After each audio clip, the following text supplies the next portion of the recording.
Welcome to the उत्तीर्ण Gurukul channel. और कैसे हैं मेरे नन्हे मुन्ने प्यारे बच्चे, सभी को राधे राधे। जो भी दर्शक, जो भी विद्यार्थी और उनके माता पिता या जो भी देख रहे हैं, सभी को मेरी तरफ से राधे राधे है। और आज हम अपनी एक नेक्स्ट क्लास को आगे कंटिन्यू करेंगे। क्लास के अंदर जानेंगे कैसे साइंस के chapter acid, base and salt में आज हम लोगों को जो मेन पॉइंट्स जो समझने हैं, उसमें हमें जिस चीज़ की तरफ ध्यान देना है वो है कि reactions of non metallic oxide with basis. ठीक है बेटा। अब इससे पहले की जो क्लास है वो आपकी अपलोड हो चुकी है, आप जाकर देखिए। लगातार लाइक, शेयर, सब्सक्राइब करते रहिए और यही बस एक प्यार आप हमें देते रहिए, जिससे हमारा उत्साह और हमारा मनोबल लगातार बढ़ता रहेगा और हम आपके लिए जो महत्वपूर्ण कंटेंट है, जिसके लिए रिसर्च हम लोग लगातार करते रहेंगे, बेहतर से बेहतर चीज़ें आपको हमारे YouTube चैनल के जरिए हम देते रहेंगे। ठीक है, तो आज कंटिन्यू करते हैं आगे।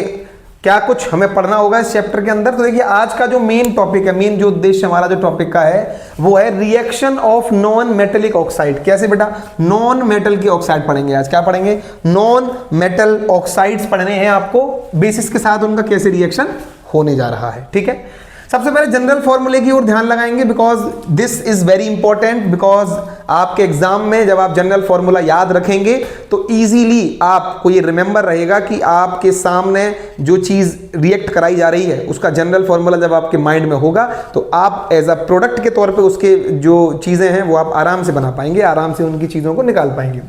सबसे पहले मैं आपको इसका जनरल फॉर्मूला बता दूं तो लिखा है बेटा कि नॉन मेटेलिक ऑक्साइड्स को जब हम बेस के साथ रिएक्ट करते हैं, किसके साथ रिएक्ट करते हैं? बेसिस के साथ, और तो बनकर आपके सामने सॉल्ट आता है और वाटर आता है। अच्छा, आपने अभी इससे पहली प्रीवियस वीडियो में ये देख लिया कि जब भी सॉल्ट और वाटर बनेगा, इसका मतलब दो चीजें जो रिएक्ट कर रही हैं they are acidic in nature and basic in nature. दोनों एसिड और बेस रिएक्ट करके ही आपके सामने सॉल्ट वाटर बनता था, जैसे हम लोग ने पढ़ा था कि न्यूट्रलाइजेशन रिएक्शन बोलते हैं। ठीक है बच्चों, तो यही यहां हो रहा है। इसका मतलब सर बेस तो हमारे पास प्रेजेंट होगा ही, लेकिन फिर क्या चीज ऐसी है जो कि दूसरे तरीके से एसिड का काम कर रही है? तो वो कर रही है आपकी नॉन मेटल के ऑक्साइड्स। क्योंकि बेटा मेटल की, नॉन मेटल की जो ऑक्साइड्स होती हैं वो क्या लिखा है देखिए कि इस रिएक्शन में जो नॉन मेटल की ऑक्साइड्स हैं, क्या है?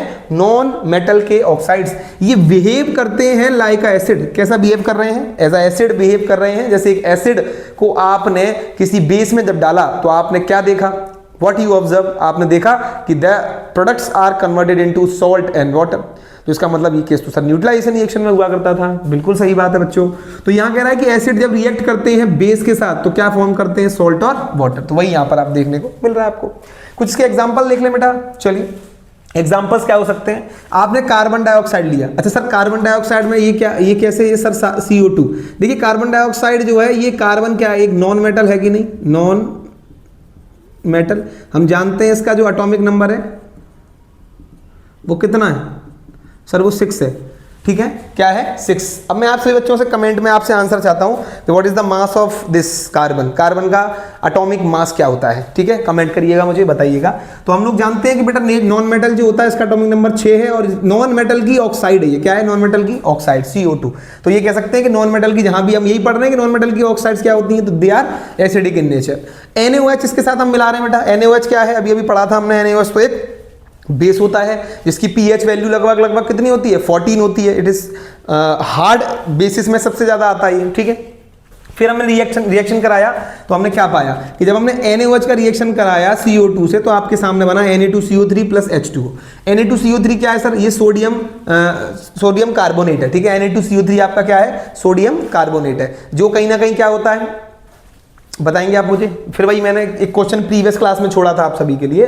चलिए थोड़ा सा इसको भी मैं एक्सप्लेन कर देता हूं। प्रीवियस क्लास में आपके लिए मैंने जो क्वेश्चन छोड़ा था कि जब एक एसिड को बेस से रिएक्ट कराते हैं तो what kind of salts are there, तो किस तरीके के सॉल्ट बनते हैं। तो बेटा सॉल्ट जो बनते हैं वहां पर वो बनते हैं या तो एसिडिक, या तो न्यूट्रल, या तो बेसिक इन नेचर। अगर मैं आपको क्लैरिफाई कर देता हूं कि अगर आपने एक स्ट्रॉन्ग एसिड और एक स्ट्रॉन्ग बेस को अगर ऐड किया है तो आपके सामने बनने वाला सॉल्ट न्यूट्रल सॉल्ट होगा। क्या होगा बेटा?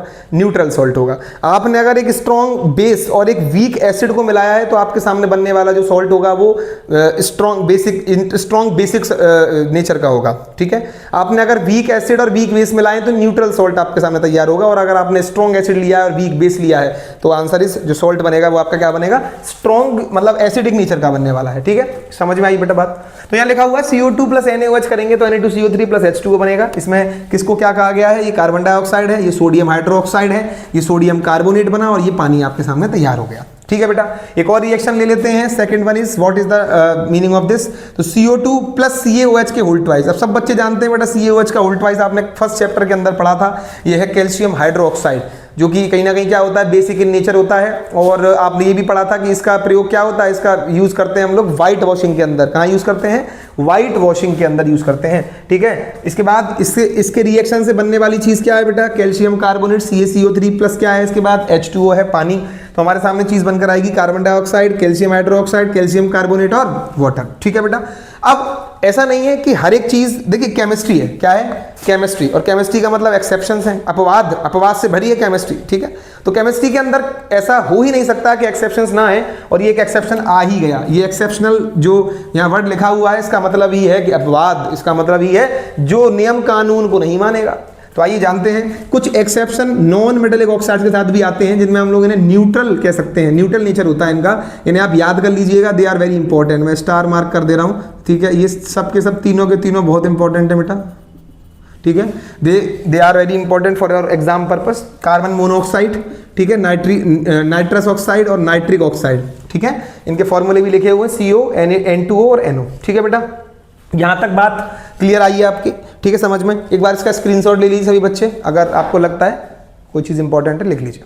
ठीक है बेटा, चलिए अब मैं आगे बढ़ता हूं। नेक्स्ट जो आपने चीजें समझ ली हैं कि अब तक किस तरीके से चीजें रिएक्ट कर रही हैं, क्या हो रहा है। अब हम अगला जो टॉपिक समझने जा रहे हैं उस टॉपिक के अंदर आपको बताया जाएगा कि एम्फोटेरिक ऑक्साइड्स क्या होती हैं। बेटा क्या पढ़ेंगे हम इसमें? एम्फोटेरिक ऑक्साइड्स क्या होती हैं? एम्फोटेरिक ऑक्साइड्स, देखिए एम्फोटेरिक ऑक्साइड्स वर्ड बोल रहा है आपसे खुद इटसेल्फ। क्या बता रहा है अपने बारे में?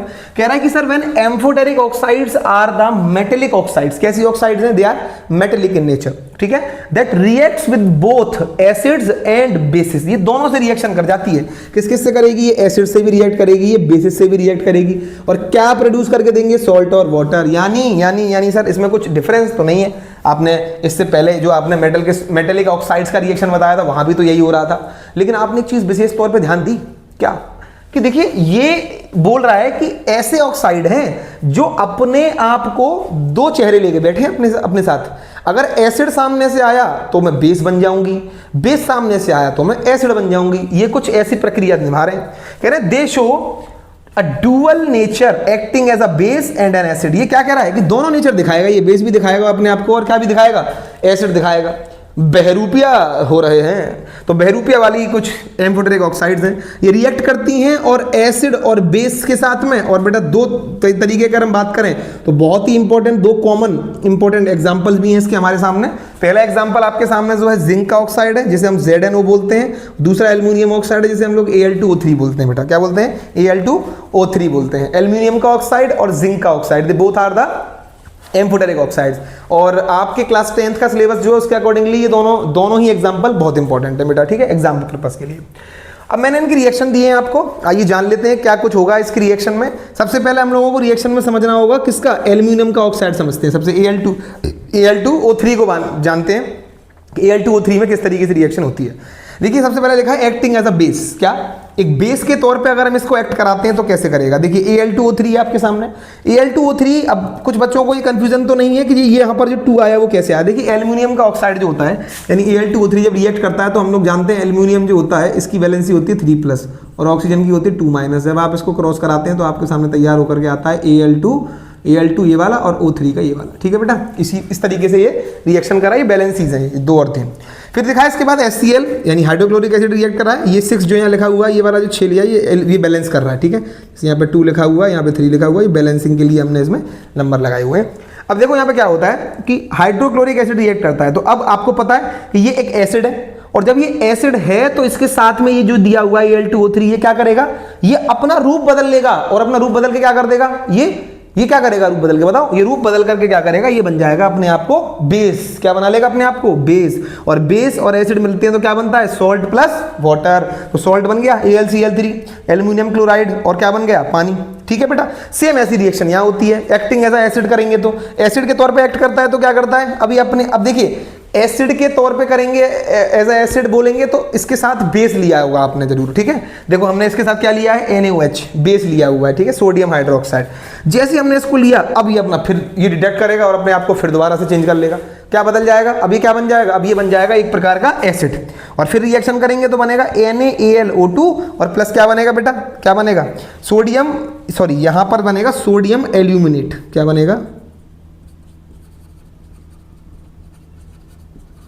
ठीक है, बाय मिस्टेक में से जिंकेट लिख गया था, सोडियम एल्यूमिनेट बनता है बेटा। क्या बनता है, सोडियम एल्यूमिनेट। ठीक है, तो यहां बनेगा NaAlO2 प्लस H2O बन जाएगा। ठीक है बेटा, कोई दिक्कत इस रिएक्शन में, कोई परेशानी नहीं। अगर कोई डाउट या किसी तरीके की प्रॉब्लम हो तो आप मुझे कमेंट बॉक्स में कमेंट छोड़ सकते हैं। देखिए सबसे मेन चीज बेटा आपको मैं क्लियर करूं कि कोई भी व्यक्ति परिश्रम, मेहनत और लगन, ये तीन, देखिए परिश्रम बिना मेहनत के, अपने लक्ष्य को साध के और मेहनत के उसके प्रति मेहनत करना, तभी आप सफलता को अचीव कर पाएंगे, जब भी आप पहुंच पाएंगे। आप सोचते हैं कि मेरा ये लक्ष्य है, मैं ये बन जाऊं, मैं ये कर लूं, लेकिन अगर आप सिर्फ और सिर्फ नींद ले रहे हैं, सिर्फ और सिर्फ आप बैठे हैं, कहीं जाना नहीं हो रहा है, अपने लक्ष्य के प्रति आपके कोई स्टेप्स फॉरवर्ड नहीं हो रहे हैं, तो फिर उस केस में आप कुछ नहीं कर पाएंगे। ये कंफर्मेशन होगा कि कभी भी याद रखिएगा, आप जब खाना खाते हैं तो वो खाना भी जब आप खाते हैं तो वो आपकी मेहनत से, जब आप उसको तोड़ते हैं, सब्जी के अंदर डुबोते हैं, तब जाकर के आप अपने मुंह में रखते हैं, तब वो भी एक मेहनत की प्रक्रिया। शरीर भी उसके बाद शरीर मेहनत कर रहा है डाइजेशन करने के लिए, आपके शरीर के अंदर अलग अलग तरीके का ऑर्गन्स हैं, वो मेहनत कर रहे हैं। मतलब ऑल ओवर चीज में क्लियरेंस कर चुका आपको ये वाली चीज कि कहीं ना कहीं आपको ये नहीं देखना है कि धूप है, गर्मी है, छांव है, ठीक है, तूफान है, आंधी है। मेहनत करिए और एक समय ऐसा आएगा कि जब अपने आप से आपके जो रास्ते हैं वो हर जगह आपका रास्ता ही रास्ता होगा। आप जहां से जाएंगे वहां आपके रास्ते बने हुए होंगे और बस सिर्फ कड़ी परिश्रम और मेहनत लगातार उस लक्ष्य तक आपको ले जा करके ही दम लेगी। ठीक है, तो ये लगातार बने रहिए और बैठिए, साथ में एक कॉपी पेन लेकर बैठा करिए। ठीक है, कॉपी पेन लेकर बैठने से आप चीजें ज्यादा अच्छे से क्लियर कर पाएंगे। यहां बैठकर खाली सिर्फ और सिर्फ स्क्रीन के आगे और ऑब्जर्व करने से आप नहीं सीख सकते बेटा। ठीक है, ये चीज याद रखिए। आगे देखो, अगला मैं इंपॉर्टेंट रिएक्शन आपके सामने लेकर आ रहा हूं। जो अगला इंपॉर्टेंट रिएक्शन है वो है जिंक का। जिंक की ऑक्साइड को रिएक्शन करा रहे हैं। किसको करा रहे हैं? जिंक की ऑक्साइड को रिएक्शन करा रहे हैं। कैसे रिएक्शन होगा जिंक की ऑक्साइड का? यहां पर एक्टिंग एज अ बेस कराएंगे। सबसे पहले क्या करा रहे हैं? एक्टिंग एज अ बेस करा रहे हैं। देखिए ZNO क्या है? ZNO zinc oxide. अब यहाँ क्या है देखिए, ध्यान से गौर करिए। यहाँ तो सर हाइड्रोक्लोरिक एसिड है। अच्छा, अगर हाइड्रोक्लोरिक एसिड है तो इस किस में कन्वर्ट हो जाएगा? हाइड्रोक्लोरिक एसिड को के साथ जब ये बैठेगा तो सर ये कन्वर्ट हो जाएगा जिंक के ऑक्साइड को। अगर हम देखें तो ये कन्वर्ट हो जाएगा आपका एज अ बेस, क्योंकि हम लोगों को पता है कि साथ में जो बैठी चीज है वो क्या है? एसिडिक नेचर की है। तुरंत ही अपने आप को चेंज करेगा और क्रिएट कर लेगा अपने आप को बेसिक नेचर का और आपके सामने तैयार करेगा जिंक का क्लोराइड प्लस वाटर। ठीक है, सेम अगर आप इसको एक्टिंग एज एसिड देखें तो क्या करेगा? ZNO प्लस NaOH, ये बेस है। अब बेस के साथ जब ये आएगा तो क्या रिएक्ट या क्या बन जाएगा? ये बन जाएगा एक एसिडिक नेचर वाली चीज। तुरंत रिएक्शन करेगा, आपके सामने बनाएगा सोडियम जिंकेट। ठीक है, यहाँ क्या बना था? Sodium aluminate. यहाँ क्या बनेगा? सोडियम जिंकेट और साथ में क्या बनेगा? पानी बनेगा बेटा। ठीक है, तो ये एक रिएक्शंस हैं जो मैंने आपको अब एक बार आप स्क्रीनशॉट ले लीजिए। सभी बच्चे आराम से स्क्रीनशॉट ले लीजिए।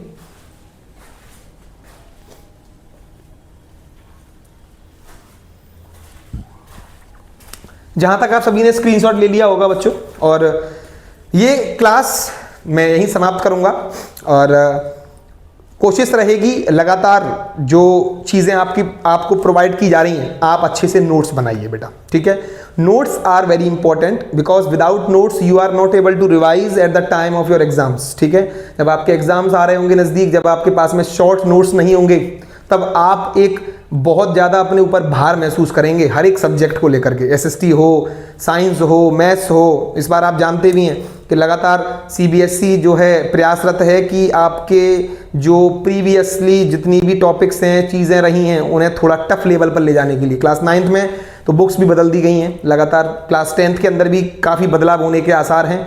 अभी आने वाले समय में ये चीज़ शायद सामने आ जाएगी हम लोगों के।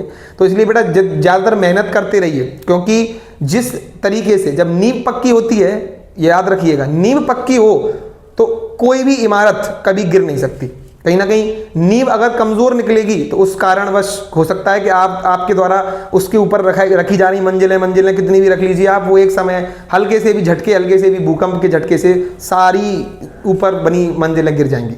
ठीक है, तो मेरा कहने का मतलब यही है, लगभग उत्साह और जुनून के साथ रहिए, जितना भी हो सकता है। उत्तीर्ण गुरुकुल अपने तरफ से पूरी टीम आपके लिए प्रयासरत है, लगातार वर्किंग में है।